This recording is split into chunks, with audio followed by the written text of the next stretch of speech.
Hello साथियों, आपका स्वागत है कीर्ति कैंपस में। आज इस श्रृंखला का हमारा ये तीसरा वीडियो है और इसमें हम अभी 2025 के एग्जाम को कवर किए हुए हैं जो आपका रेलवे एसएससी जीडी को लेकर बनाया गया है। और इससे पहले हमारे 2 वीडियो आ चुके हैं। आज हम आपको इसमें ये पढ़ाएंगे कि हमारे यहाँ संघ राज्य क्षेत्र और नागरिकता के बारे में। और ये वीडियो आप पूरा देखना। 30 क्वेश्चन में ही आपको पूरे दोनों टॉपिक भी आपको इसमें मिलेंगे। तो चलिए बिना देरी के शुरू करते हैं।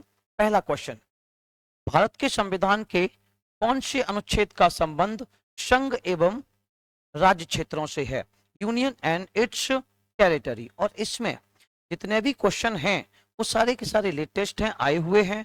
तो इसमें पहला क्वेश्चन, इसका आंसर क्या होगा? जल्दी से कमेंट कीजिए। क्या कि संघ एवं राज्य क्षेत्रों का वर्णन किस अनुच्छेद में है? तो इसका आंसर होगा अनुच्छेद 1 से 4। और कौन से भाग में? तो भाग फर्स्ट, भाग 1, अनुच्छेद 1 से 4 तक में। क्लियर है ना? किसका वर्णन है? संघ एवं राज्य क्षेत्रों का। तो इसमें हम आगे ये भी देखते हैं कि ये क्या है। तो इसका आंसर ए होगा 36 से 51। इसमें नीति निदेशक तत्वों का वर्णन है। Directive principles of state policy, इसका वर्णन कहां है? 36 से 51। कमेंट कीजिए कि डीपीएसपी किस भाग में है। 12 से 35 तक मौलिक अधिकारों का वर्णन है, भाग 3 में मौलिक अधिकार। 5 से 11 तक इसमें नागरिकता का व्यापक वर्णन किया गया है, अनुच्छेद 5 से 11 भाग 2। तो नेक्स्ट क्वेश्चन 2, भारतीय संविधान के अनुच्छेद 1 में यह घोषणा की गई है कि इंडिया अर्थात भारत क्या होगा? कि इंडिया दैट इज भारत क्या होगा? जल्दी से कमेंट कीजिए कि इंडिया अर्थात भारत क्या होगा? तो इसका आंसर होगा राज्यों का संघ। हमारा देश क्या है? राज्यों का संघ। India that is Bharat shall be union of states. क्या है ये? Union of states. तो हमारे संघ के लिए किस शब्द का इस्तेमाल किया गया? यूनियन। कमेंट कीजिए किस देश के संविधान से लिया गया है। और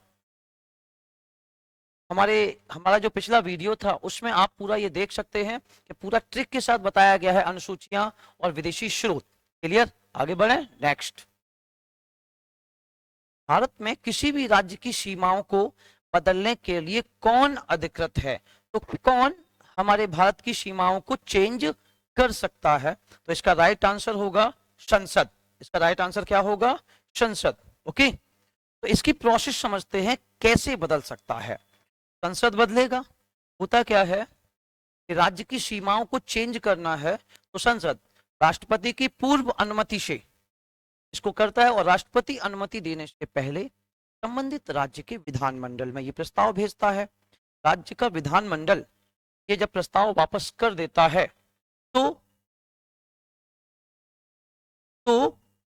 संसद राज्य की सीमाओं को चेंज कर देता है। क्वेश्चन नेक्स्ट, कि किस वर्ष में उड़ीसा भारतीय संघ में एक स्वतंत्र राज्य के रूप में शामिल हुआ और अभी भी है? इसका नाम चेंज हो गया है अभी ओडिशा। तो जल्दी से कमेंट कीजिए कि किस वर्ष उड़ीसा भारतीय संघ में एक राज्य के रूप में शामिल हुआ। जल्दी से आंसर दीजिए। तो इसका आंसर क्या होगा? 1950 बच्चे। आंसर क्या होगा? 1950। तो क्या होता है, इसकी स्थापना कब होती है? 1 अप्रैल 1936 को उड़ीसा की स्थापना होती है और इसी कारण 1 अप्रैल को उड़ीसा दिवस के रूप में भी मनाया जाता है। उड़ीसा दिवस कब मनाते हैं? तो 1 अप्रैल। क्लियर? नेक्स्ट, एक अलग आंध्र के लिए हुए आंदोलन को क्या कहा जाता है? जल्दी से कमेंट कीजिए क्या कहा जाता है। तो इसका राइट आंसर होगा विशालांध्र आंदोलन। क्या कहा जाता है? विशालांध्र आंदोलन। अब इसका थोड़ा सा हम इतिहास देखेंगे। पहले एक राज्य हुआ करता था मद्रास। तो इसमें तेलुगु भाषी लोग अलग राज्य की मांग कर रहे थे। इसके लिए एक समिति का भी गठन हुआ था, JBP समिति। जवाहरलाल नेहरू, वल्लभ भाई पटेल और पट्टाभी सीतारमैया, ये इसमें 3 लोगों की ये कमेटी थी। तो यहाँ पर क्या हुआ, इस JBP समिति ने कहा था कि यदि जनभाव राज्यों का भाषा के आधार पर पुनर्गठन उचित नहीं है, लेकिन जन भावनाएं उमड़ती हैं, तो उनका आदर किया जाना चाहिए। तो तेलुगु भाषा को लेकर एक आंदोलन चला, विशालांध्र आंदोलन। इसमें पोट्टी श्रीरामल्लू अनशन कर रहे थे। तो पोट्टी श्रीरामल्लू अनशन कर रहे थे, 56 दिन भूख हड़ताल करते रहे और इसके बाद इनकी मृत्यु हो गई। इससे ये आंदोलन और हिंसक हो गया। सरकार को मजबूर होकर अक्टूबर 1953 को तेलुगु भाषा के लिए एक अलग राज्य का गठन करना पड़ा। इसे हम कहते हैं आंध्र प्रदेश। ओके, तो भाषा के आधार पर बनने वाला पहला राज्य आंध्र प्रदेश किस भाषा को लेकर बना? तो इसका आंसर होगा किस भाषा को लेकर? तो तेलुगु भाषा को लेकर। तो यहाँ पे 2 राज्य अलग अलग डिवाइड किए गए, तमिल के लिए तमिलनाडु और तेलुगु के लिए आंध्र प्रदेश। आप ऐसे भी याद रख सकते हैं, यहाँ की प्राचीनतम भाषाएं तेलुगु और तमिल। तो तमिल से बना है तमिलनाडु और तेलुगु से आंध्र प्रदेश। क्लियर है ना? बिल्कुल। आप ये पूरा लेक्चर देखिए और एक ही वीडियो में आपको दोनों टॉपिक कवर हो जाएंगे। नेक्स्ट, सच्चर फॉर्मूला किस वर्ष आरंभ किया गया था? तो पहले तो जल्दी से कमेंट ये कीजिए कि सच्चर फॉर्मूला किस राज्य को लेकर बना था। जल्दी से कमेंट कीजिए 10 सेकंड में कि सच्चर फॉर्मूला किस राज्य को। तो इसका आंसर होगा पंजाब राज्य को लेकर सच्चर 1949 में। इसको लेकर कहां पे गठित किया गया था सच्चर फॉर्मूला? तो पंजाब में। कब? 2 अक्टूबर 1949 को। नेक्स्ट, राज्यों के पुनर्गठन के लिए बने राज्य पुनर्गठन आयोग के अध्यक्ष कौन थे? तो इसका आंसर होगा डॉक्टर फजल अली। इसका राइट आंसर क्या होगा? डॉक्टर फजल अली। तो ये राज्य पुनर्गठन आयोग कब बना था? 1900। कब गठित किया गया था? 1956। 3 सदस्यीय आयोग था और इसके अध्यक्ष बनाए गए थे डॉक्टर फजल अली। इसमें 2 अन्य सदस्य हृदय नाथ कुंजरू और KM पडिक्कर। ये 3 सदस्यीय आयोग था, उसके हेड कौन थे? डॉक्टर फजल अली। ओके, और इसी आयोग के आधार पर राज्यों का पुनर्गठन हुआ था। Is that clear? आगे बढ़े। नेक्स्ट, वर्ष 1956 के राज्य पुनर्गठन अधिनियम जो अभी जस्ट पढ़ा द्वारा कितने राज्य और संघीय क्षेत्रों की स्थापना की गई थी? तो यहां पर 14 राज्य और 6 संघीय क्षेत्रों की स्थापना इसमें की गई थी। क्लियर? नेक्स्ट, मूल संविधान में राज्यों को कितने वर्गों में डिवाइड किया गया था? जल्दी से कमेंट कीजिए कितने वर्गों में। तो इसका आंसर होगा 4। कितने भागों में? 4। और ये वीडियो, अगर इस वीडियो में आपको कोई भी गलती लगे तो प्लीज हमारी हेल्प कीजिए, कमेंट कीजिए, क्योंकि बहुत दिनों के बाद अब ये श्रृंखला हमने शुरू की है और ये रेगुलर ही रहेगी। और इस श्रृंखला का ये तीसरा वीडियो है। आपको इस कीर्ति कैंपस प्लेटफॉर्म पे कुछ ही समय बाद आपको सारा कुछ मिलेगा, हिंदी, मैथ, रीजनिंग में सारा कुछ आपको मिलेगा। और अगर इसमें कोई भी सुझाव देना है तो आप कमेंट कीजिए। अगर अच्छा लगे तो लाइक, शेयर, सब्सक्राइब। तो राज्यों को कितने वर्गों में रखा गया था? 4 वर्गों में रखा गया था। और 4 वर्ग कौन कौन से? A, B, C, D। इसे हिंदी में क, ख, ग और घ। तो इसमें 3 वर्ग थे। चौथे में अलग से अंडमान निकोबार द्वीप समूह को शामिल किया गया था। तो इतना क्लियर कितने वर्गों में। फिर बाद में क्या होता है, फजल अली आयोग आया।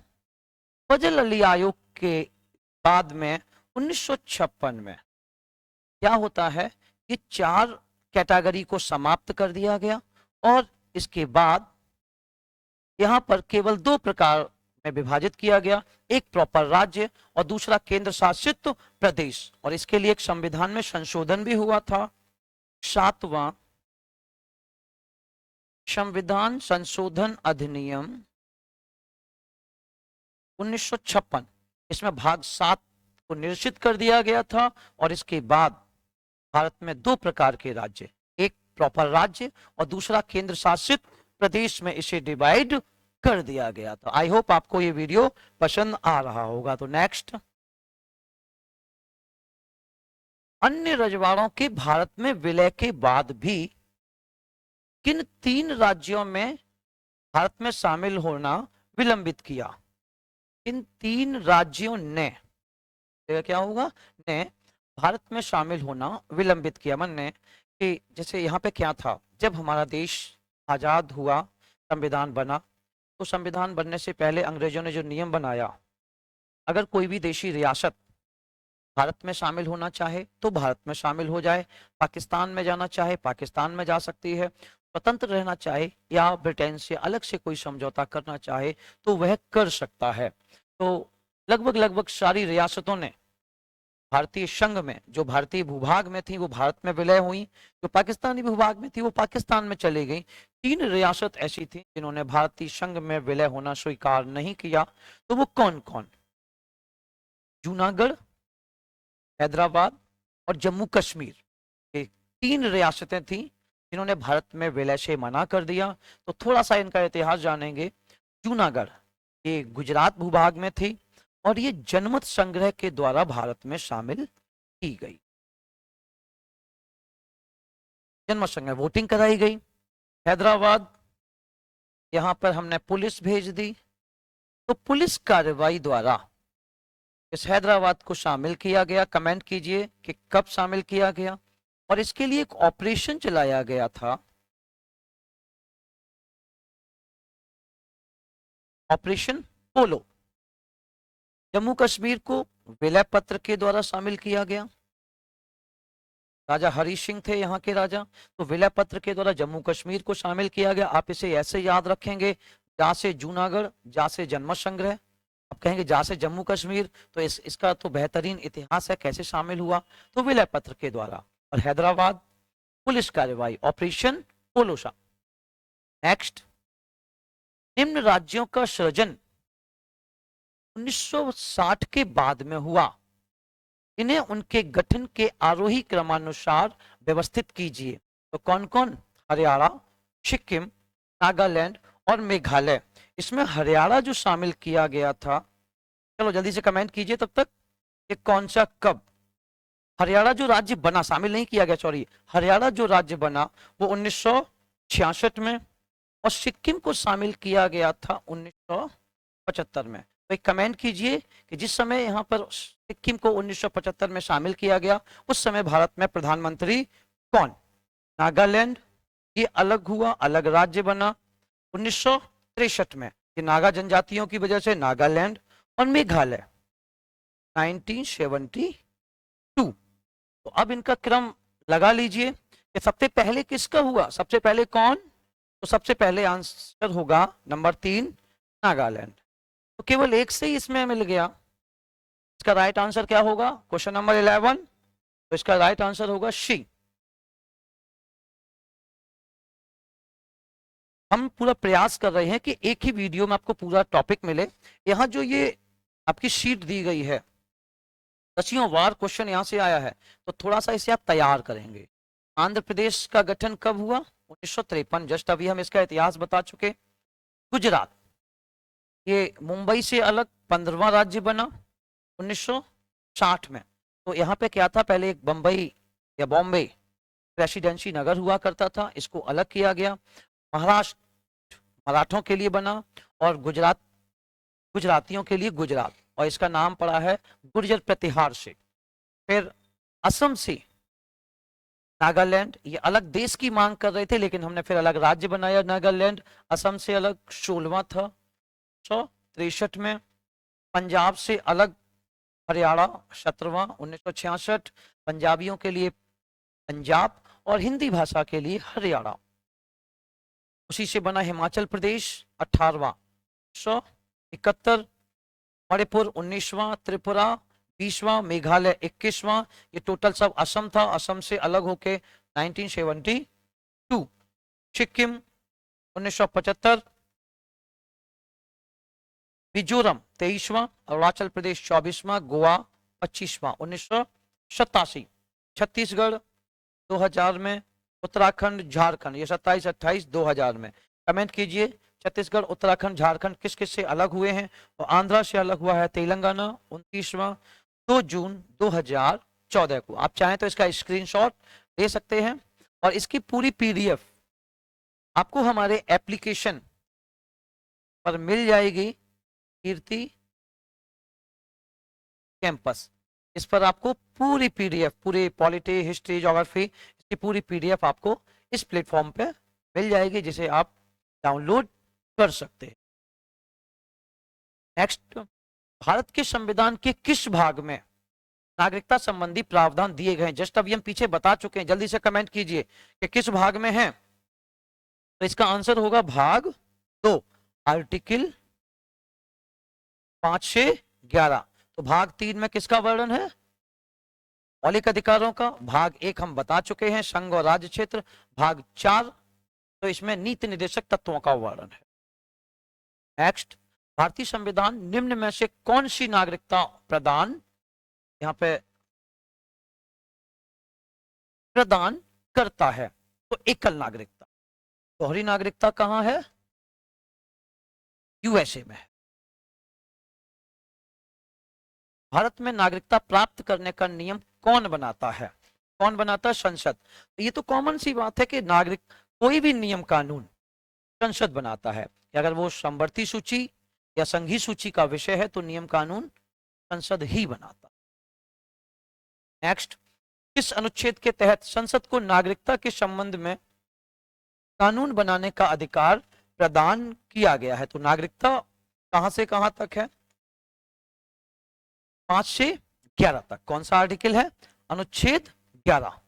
11 में कहा गया है कि नागरिकता से संबंधित नियम कानून बनाने का अधिकार संसद को प्राप्त है। किस आर्टिकल के तहत? आर्टिकल 11 के।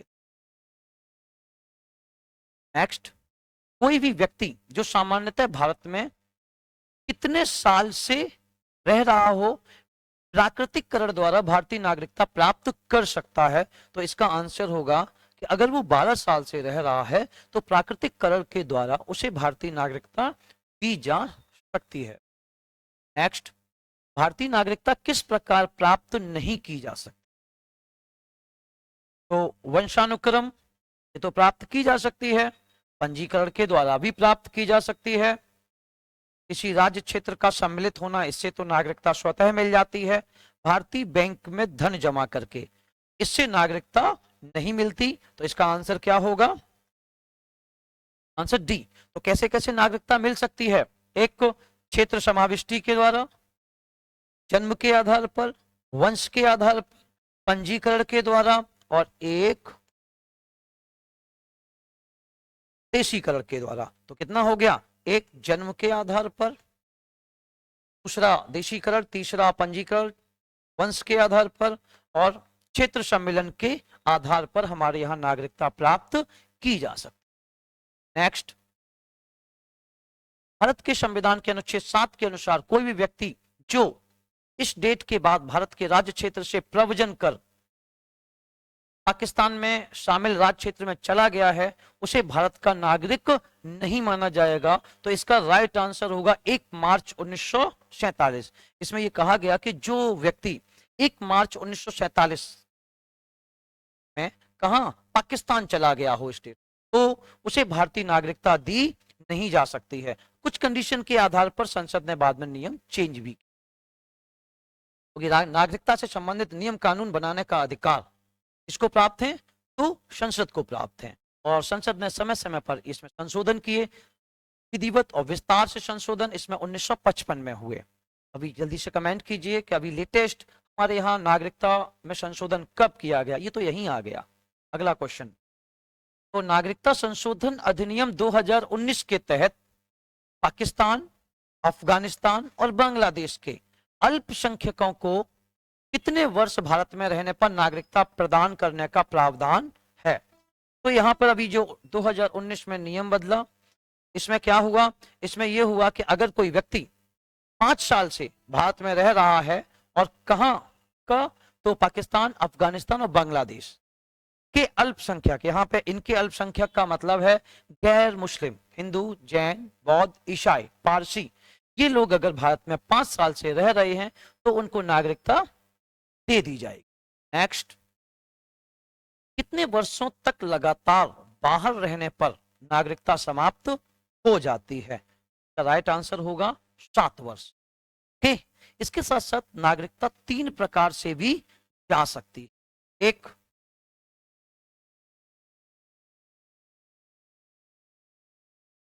परित्याग करने पर, दूसरा, हमारी भारत सरकार के द्वारा नागरिकता छीनने पर, और तीसरा, किसी अन्य देश की नागरिकता ग्रहण करने पर। अन्य देश की नागरिकता ग्रहण करने पर नागरिकता चली जाती है। इसके साथ साथ यदि कोई भारतीय महिला किसी विदेशी युवक से विवाह कर ले तो उसकी नागरिकता भी चली जाएगी। बस इसमें कुछ कंडीशन अप्लाई उस संसद शायद करती। आई होप आपको ये वीडियो पसंद आया होगा और कल आपको एक बेहतरीन वीडियो मिलेगा मौलिक अधिकार का, और उसमें ऐसे ऐसे क्वेश्चन होंगे जिससे लगभग उन्हीं क्वेश्चन से आपको पूरा टॉपिक भी कवर होगा। यदि इस वीडियो में अगर आपको अच्छा लगा हो तो like, share and subscribe. Thank you very much.